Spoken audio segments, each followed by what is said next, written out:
जी अस्सलाम वालेकुम students, start करने जा रहे हैं book 2 part 2 chapter number 12। Chapter का टाइटल जैसा कि आप स्क्रीन पर देख सकते हैं, hitch hiking across the Sahara, written by G.F. Lamb. Students, hitch hiking across the Sahara का मतलब है सहरा सहारा की मुफ्त सैर या सहरा नवर्दी। डियर स्टूडेंट्स, इस चैप्टर में हमें बताया जा रहा है कि रॉबर्ट क्रिस्टोफर एक नौजवान अमेरिकी था। उसे एडवेंचर्स का बेहद शौक था। ठीक है जी, ये बचपन से ही बहुत शरारती लड़का था और इसे एडवेंचर्स का बेहद शौक था। 1956 में उसने जनाब फैसला लिया कि उसने शमाली अफ्रीका के सहरा सहारा, बहुत बड़ा ये डेजर्ट सहारा, इसको अबूर करने का फैसला ले लिया उसने 1956 में। इस सहरा का बेशतर इलाका नाकाबिले रिहाइश था और इस सहरा को पार करना यकीनन बेहद कठिन और मुश्किल था, जिसमें कई लोगों की पहले जान भी जा चुकी थी। बहरहाल इसने इस सहरा सहारा को पार करने की ठानी और फिर इस सहरा सहारा में कई टाउन्स आए, उनको वन बाय वन इसने क्रॉस किया। उन टाउन्स की डिटेल्स हमें शॉर्ट क्वेश्चन आंसर्स में भी पूछी जाती हैं, चैप्टर में भी गिवन है, जाहिर सी बात है। और towards the conclusion of the chapter हमें बताया जाएगा आया कि सक्सेसफुली रॉबर्ट क्रिस्टोफर ने डेजर्ट सहारा को क्रॉस कर लिया या इसके दौरान इसकी मौत वाकया हो गई। अच्छा जी, सबसे पहले जो टाउन आता है बोसादा, बोसादा से घारदिया दूसरा टाउन है, उस तक का इसका सफ़र बयान किया जाता है। क्रिस्टोफर ने अपने सफ़र का आगाज़ एक छोटे कस्बे बोसादा से किया। उसने एक ट्रक से लिफ्ट ली। गर्मी शदीद पड़ रही थी लेकिन ट्रक बहुत आहिस्ता चल रहा था, लिहाजा उसने वो ट्रक छोड़ दिया और एक फौजी ट्रक में बैठ गया जिसने उसे घारदिया में उतार दिया। वहाँ उसने मक्खियों के झुंड देखे। घारदिया कस्बे की बात की जा रही है, वहाँ पर उसने कसीर तादाद में मक्खियाँ देखी और उनके झुंड देखे। वहाँ से नेक्स्ट इसका जर्नी था जी एल्गोलिया तक का। वो इसका सफ़र कैसा रहा उसकी आपको समरी एक्सप्लेन कर देते हैं। फिर वो एक ट्रक में जो एल्गोलिया जा रहा था उसमें बैठ गया, लिफ्ट ली। उन्होंने बमुश्किल 10 मील सफ़र किया होगा कि सहरा में ज़्यादा रेत की वजह से ट्रक के पहिए घूमने लगे। उन्होंने पहियों के नीचे लोहे के जाल को रख कर उन्हें आगे की तरफ चलाया। रात को गर्मी की शिद्दत से पानी के थैले फट गए, वाटर बैग्स। वो बहुत प्यासे थे। ट्रक के इर्द गिर्द हर चीज़ मुर्दा, खुश्क और गर्म थी। क्रिस्टोफर को शदीद सर दर्द हो गया। काफ़ी फासला तय करने के बाद वो पानी फराहम करने वाली एक चौकी पर पहुंचे जहां उन्होंने अपनी प्यास बुझाई। उन्होंने अपने सफ़र को जारी रखा और एल्गोलिया आखिरकार पहुंच ही गए। ये एक खूबसूरत नखलिस्तान था। नखलिस्तान को ओसिस बोलते हैं जी, सहरा का वो हिस्सा जहाँ पर शेजी ट्रीज भी हों, वाटर भी हो, पूल्स भी हों। ठीक है जी, जहाँ क्रिस्टोफर पानी के तालाब में नहाया घंटों तक। एल्गोलिया से जी नेक्स्ट ये जिस कस्बे की तरफ चला वो अलसला था। एल्गोलिया से अलसला तक उसने एक असलहा के ट्रक में सफ़र किया। वो सफ़र के दौरान बेहोश हो गया। जब वो अलसला पहुंचा तो बहुत थक चुका था। यहाँ रेत हर शय को निगल रही थी, पानी भी अच्छा ना था, इसलिए इस कस्बे के लोग वहाँ से हिजरत कर रहे थे। यहाँ क्रिस्टोफर ने एक भारी ट्रक लिया और वो वहाँ से नेक्स्ट कस्बे पहुँच गया। और जो नेक्स्ट कस्बे वो पहुंचा उसका नाम तमानरसेट था जी। बेलंगनन से क्रिस्टोफर की मुलाकात कब हुई, कैसे हुई, ये वेरी इंपॉर्टेंट कैरेक्टर है जी चैप्टर में, इसको भी डिस्कस कर लेते हैं। अच्छा जी, तमानरसेट में उसकी मुलाकात एक फ्रांसीसी प्रोफेसर बेलंगनन से हुई। वो तवील अरसे से वहाँ के लोगों की खिदमत कर रहा था। क्रिस्टोफर ने वहाँ एक हफ्ता क़याम किया और फिर ऊँट की पुश्त पर दोबारा सफ़र शुरू किया। प्रोफेसर बेलंगनन ने अपने शागिर्द उसके स्टूडेंट का नाम है बू बकर से कहा कि वो उसके साथ टिम्बकटू तक जाए जो नेक्स्ट खतरनाक कस्बा था। इसके बाद जी कहाँ से गुजर हुआ क्रिस्टोफर का, और जिस जगह से उसका गुजर हुआ उसे land of thirst and death कहा जाता था, मौत और प्यास की सरजमीन। जब क्रिस्टोफर ने 800 मील के इस सफ़र का आगाज़ किया तो उसके पास काफ़ी खुराक और पानी मौजूद था। 2 या 3 दिन के बाद कुछ और लोग जो कीदाल, ये एक दरमियान में जगह थी, जा रहे थे उसके साथ आ मिले। अब पानी कम हो रहा था, लिहाजा वो अपने थैले भरने के लिए कुएं की तरफ चल पड़े, लेकिन वो कुआं खुश्क था। वो एक और कुएं की तरफ रवाना हुए, लेकिन वो कुआं भी खुश्क था। अब उनके पास बहुत कम खुराक और पानी रह गया था।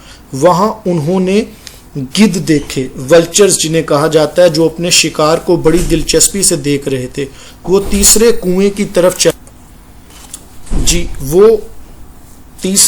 की तरफ चल पड़े जनाब।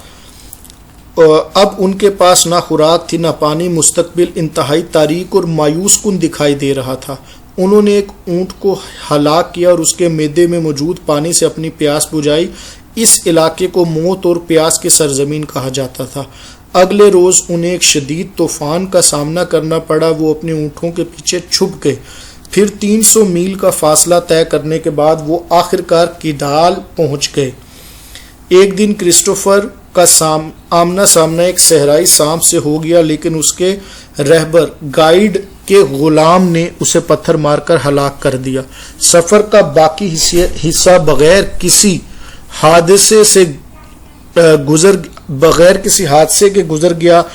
आखिर जुर्रत मंदी और बहादुरी और सब्र के साथ तमाम मुश्किलात का सामना करते हुए क्रिस्टोफर अपनी मंजिल मकसूद टिम्बकटू तक पहुंच गया और उसने डेजर्ट सहारा को क्रॉस कर लिया और वो जिंदा बच गया। तो ये इसके लिए बिग अचीवमेंट थी, जिसे आखिरकार उसने इम्पॉसिबल चीज को पॉसिबल कर दिखाया। यहाँ पर चैप्टर का इंट्रोडक्शन कंप्लीट हुआ। अब हम बढ़ेंगे टुवर्ड्स शॉर्ट क्वेश्चन आंसर्स। जी डिस्कस करते हैं पहले शॉर्ट क्वेश्चन को। Give an idea of the size of Sahara. Sahara के साइज के बारे में कुछ बताएं, ये कितना बड़ा है। How does it compare with England, इसका इंग्लैंड से कैसे मवाजना किया जाता है। The total area of Sahara is stretching almost the complete width of north Africa. कुल रकबा सहरा सहारा का तकरीबन शमाली अफ्रीका की चौड़ाई तक फैला हुआ है। It is many times the size of Great Britain, और ग्रेट ब्रिटेन या इंग्लैंड के साइज से ये बेहद ज़्यादा या कई गुना बड़ा है। Question 2, what had Christopher's foster mother to do with his desire to see distant places. Foster mother का मतलब है जी रज़ाई माँ। ये वो माँ होती है जिसने आपको जन्म तो ना दिया हो मगर आपकी देखभाल की हो। क्वेश्चन 2 कहता है जी क्रिस्टोफर की रज़ाई माँ को उसकी ख्वाहिश जो दूर दराज के इलाकों को विजिट करने की थी उससे क्या लेना देना था, सरोकार क्या था। Answer, Christopher in his childhood was a naughty boy. Christopher अपने बचपन में एक शरारती लड़का था। When he did any mischief, जब कभी वो कोई गलती करता, his foster mother threaten to send him to Timbuktu. उसकी रज़ाई माँ उसे धमकी देती कि मैं तुम्हें टिम्बकटू भिजवा दूंगी अगर तुमने फिर से शरारत की।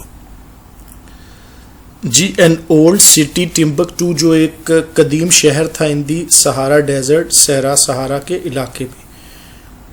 This threat developed a desire in him to see Timbuktu.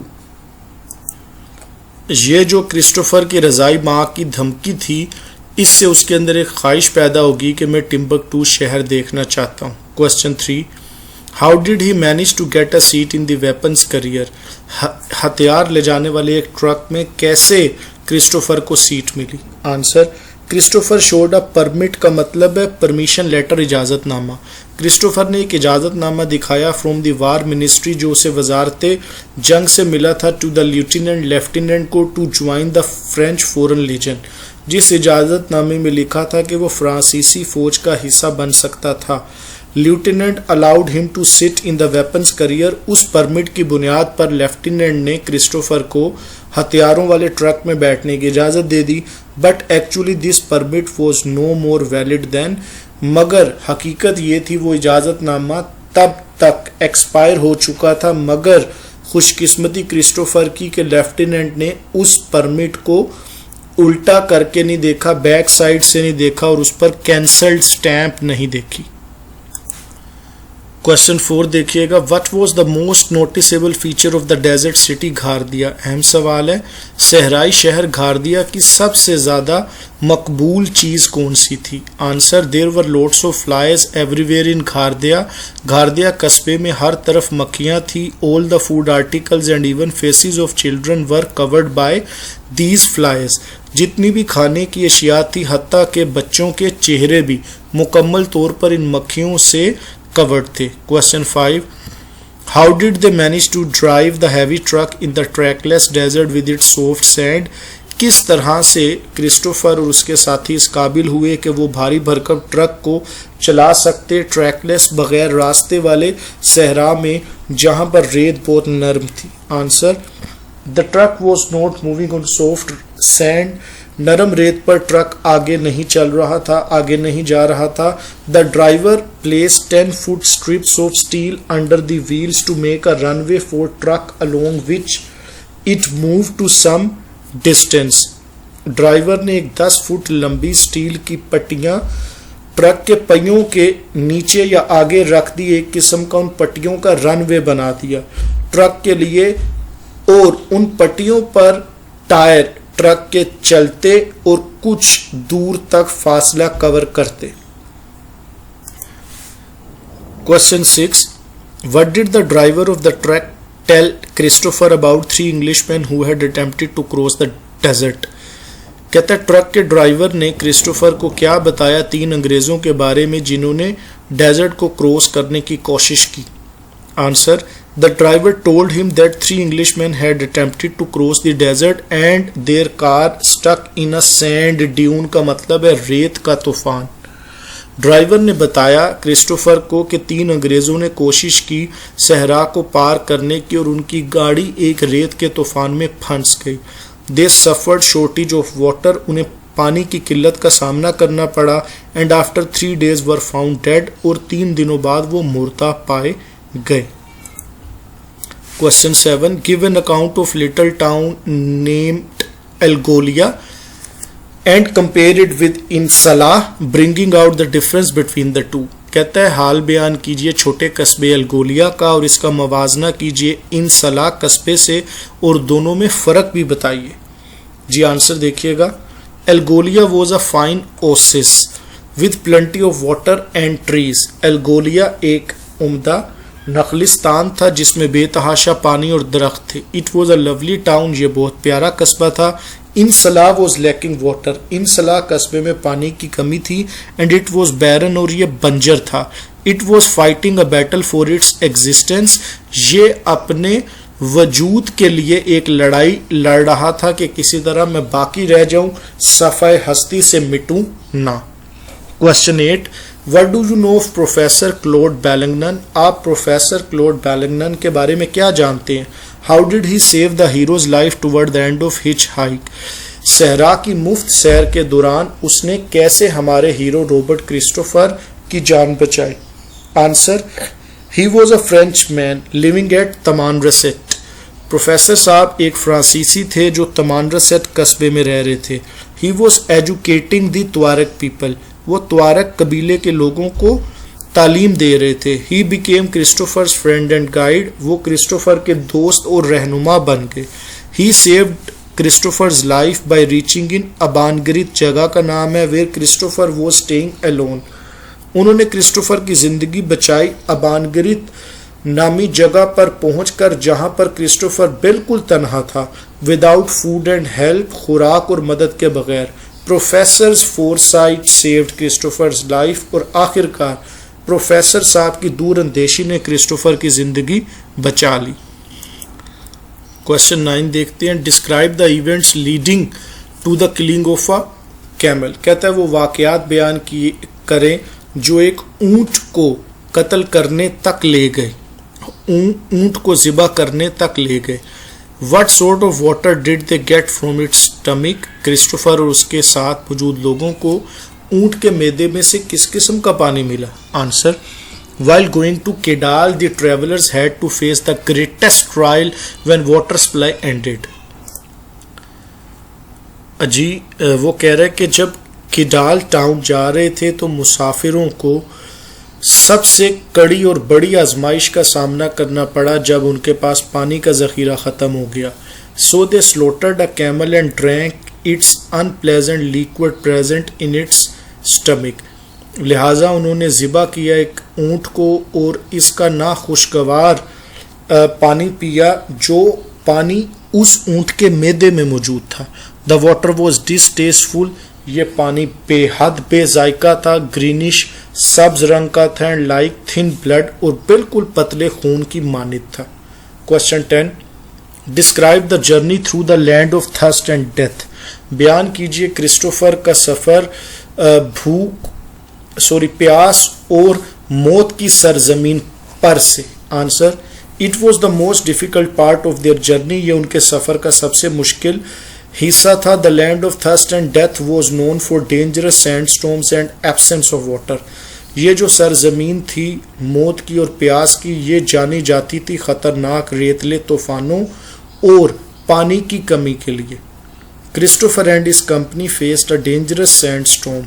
Christopher और उसके साथ मौजूद लोगों को सामना करना पड़ा एक ख़तरनाक रेतले तूफ़ान का, बट लकीली मगर खुशकिस्मती से सर्वाइव्ड, वो बच के एज द स्टॉर्म सीज्ड, जैसे कि ये तूफ़ान बंद हो गया आफ्टर सम टाइम, कुछ देर बाद। Question 11, describe the stay at In Abangarit, how did Christopher manage to get water there. बयान कीजिए क्रिस्टोफर का क़याम अबानगरीत में कैसा रहा और क्रिस्टोफर ने पानी कैसे हासिल किया वहां पर। आंसर देखिएगा, इन अबानगरीत कस्बे में there was only one building, वहां पर सिर्फ एक ही इमारत थी, which was made of mud, जो कीचड़ की बनी हुई थी, मीन्स कच्ची थी। Christopher stayed here and went to well 27 metres away for water. Christopher ने वहां पर कयाम किया उस इमारत में और 275 मीटर्स का सफ़र तय करके पानी के लिए एक कुएं के पास पहुंचा। वाटर वॉज 46 मीटर्स बिलो, उस कुएं में पानी था लेकिन 46 मीटर्स नीचे था। And he took water out with a tea pot, और उसने पानी उस कुएं में से बाहर निकाला एक छोटे चाय के बर्तन की मदद से, tied to a wire of his tape recorder, वो टी पोट जो उसके टेप रिकॉर्डर की तार से बंधा हुआ था। जी dear student, short question answers यहाँ कंप्लीट हुए। Now we shall move to the next portion of synonyms. अच्छा जी, सिनोनिम्स देखिएगा, पहला है वर्ड वेग, इसके लिए अनक्लियर, गैर वाजे। विविडली ऑप्शन सी, क्लियरली वाजे तौर पर। लेयरली ऑप्शन सी, रिलैक्स्ड फुर्सत और पुरसकून तरीके से, फुर्सत वाले अंदाज में। होप्ड ऑप्शन ए, जंप्ड कूदा। अनकैनी ऑप्शन बी, स्ट्रेंज अजीबो गरीब। फीरसर के लिए ऑप्शन बी है फिरोशियस जालिमाना। फोगी ऑप्शन डी, डिजी। ठीक है जी, धुंध वाला, अजीब बल्कि धुंध वाला नहीं, डिजी यहाँ पर इस्तेमाल हुआ है चक्कर आने के लिए, सर चक्कर आने के लिए। इसके बाद जी नेक्स्ट वर्ड है bite on, option A grip पकड़ होना। फेंट ऑप्शन ए अनकॉन्शियस बेहोश होना। आर्डुअस ऑप्शन सी डिफिकल्ट कठिन मुश्किल। पाउंडिंग ऑप्शन बी बीटिंग टकराना या मारना। ड्यून माउंड ऑप्शन ए तूफान के लिए इस्तेमाल हुआ है। इनक्रेडिबल ऑप्शन डी अनबिलीवेबल नाकाबिले यकीन। और नेक्स्ट वर्ड है जी हमारे पास फैसिनेटिंग ऑप्शन डी कैप्टिवेटिंग दिलकश दिल को लुभाने वाला। ड्रेन्ड ऑप्शन ए इस्तेमाल हुआ वर्ड डेप्लीटेड के लिए। ओके, ये जी खाली करने के लिए पानी निकालने के लिए वर्ड यूज हुआ है एमनेशन। ऑप्शन सी आर्म्स गोले बारूद के लिए इस्तेमाल हुआ है। Spared option D left. ठीक है जी, ये इस्तेमाल हुआ है कि बख्शना, छोड़ देना किसी बात को। डिजास्ट्रस ऑप्शन सी, रूनियस, तबाहकुन। ग्रिम ऑप्शन डी, डिप्रेसिंग, ज़हनी दबाव का शिकार। क्रूअल के लिए भी इस्तेमाल होता है, संगीन। नेक्स्ट वर्ड है जी वॉयलेंटली, ऑप्शन सी, फीयर्सली। ठीक है जी, ये इस्तेमाल होता है शिद्दत से, ठीक है जी, शदीद तरीके से। तो डियर स्टूडेंट्स, यहाँ पर चैप्टर 12 अल्हम्दुलिल्लाह कंप्लीट हुआ in all respects. Thank you.